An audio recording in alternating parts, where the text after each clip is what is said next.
ఒక మనిషి మానసికంగా బలవంతుడైతే ప్రపంచం అతనికి వంగి నమస్కరిస్తుంది.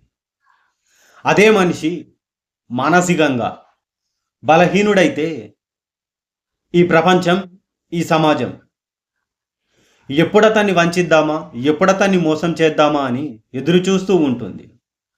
కాబట్టి మనమెప్పుడు మానసికంగా బలవంతులుగా మాత్రమే ఉండాలి. నువ్వు మానసికంగా బలంగా ఉన్నావో లేదో తెలుసుకోవడానికి కొన్ని విషయాలను చెప్తాను. విని నీకు నీవుగా అంచనా వేసుకో. అవి ఏంటి అంటే, మానసికంగా బలంగా ఉన్నవారు ఎల్లప్పుడూ ముందుకు సాగిపోతూ ఉంటారు. గతం గురించి ఆలోచిస్తూ, నిన్నటి గురించి, నిన్న చేసిన తప్పుల గురించి ఆలోచిస్తూ, తమపై తామే జాలిపడుతూ దీనంగా ఎప్పుడూ కూర్చోరు. గత అనుభవాన్ని ఒక పాఠంగా స్వీకరించి ముందుకు వెళుతూనే ఉంటారు. మానసికంగా బలంగా ఉన్నవారు మార్పుని స్వీకరిస్తారు. వాళ్ళ జీవితంలో ఏ కొత్త మార్పు జరిగినా దాన్ని ఆనందంగా ఆహ్వానిస్తారు. మార్పుకు భయపడి, కొత్తదనానికి భయపడి రోజులాగే ఉండిపోవాలని వాళ్ళు ఎప్పుడూ అనుకోరు. మానసికంగా బలంగా ఉన్నవారు వాళ్ళు చేసిన చిన్న చిన్న తప్పుల గురించో, వాళ్ళకు జరిగిన చిన్న చిన్న లాభ నష్టాల గురించో ఎక్కువగా ఆలోచించరు. వాళ్ళు ఆనందంగా ఉండడానికి ప్రయత్నిస్తూ ఉంటారు. వాళ్ళకి దీర్ఘకాలిక లక్ష్యం ఇంపార్టెంట్. కాబట్టి ఇప్పటికిప్పుడు జరిగిన చిన్న చిన్న లాభ నష్టాలను వాళ్ళు లెక్కలోకి తీసుకోరు. ఎప్పుడూ ఆనందంగా ఉంటారు. మానసికంగా బలంగా ఉన్నవారు ఏదైనా పని చేసే ముందు ఒక్కసారి లెక్కేసుకుంటారు.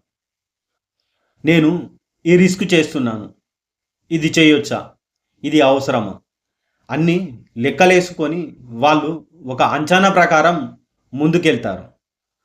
అంతేకాని అనవసరమైన రిస్క్ తీసుకొని ఇబ్బందుల్లో పడడానికి వాళ్ళు ఇష్టపడరు. మానసికంగా బలంగా ఉన్నవారు రోజు ఓ కొత్త విషయాన్ని తెలుసుకోవడానికి, నేర్చుకోవడానికి ప్రయత్నిస్తూ ఉంటారు. ఈ ప్రపంచంలో మనకు తెలియనిది ఎంతో ఉంది అని వాళ్ళు రోజు గంటో, అరగంటో ఓ కొత్త విషయాన్ని నేర్చుకోవడానికి సమయం కేటాయిస్తూ ఉంటారు. మానసికంగా బలంగా ఉన్నవారు తను సంపాదించిన సంపాదనలోని కొద్ది భాగాన్ని తనపై తాను పెట్టుబడిగా పెట్టుకుంటాడు. అది డబ్బే కానవసరం లేదు. సంతోషాన్ని, ఆనందాన్ని, కుటుంబ జీవితాన్ని, దేన్నైనా తన ఆనందానికి, తన ఆత్మవిశ్వాసానికి పెట్టుబడిగా ఉపయోగించుకుంటాడు. మొత్తంగా చూస్తే మానసికంగా బలంగా ఉన్నవారు గతం గురించి ఆలోచిస్తూ ఉండిపోరు. రోజు కొత్త విషయాన్ని నేర్చుకోవడానికి ప్రయత్నిస్తూ ఉంటారు.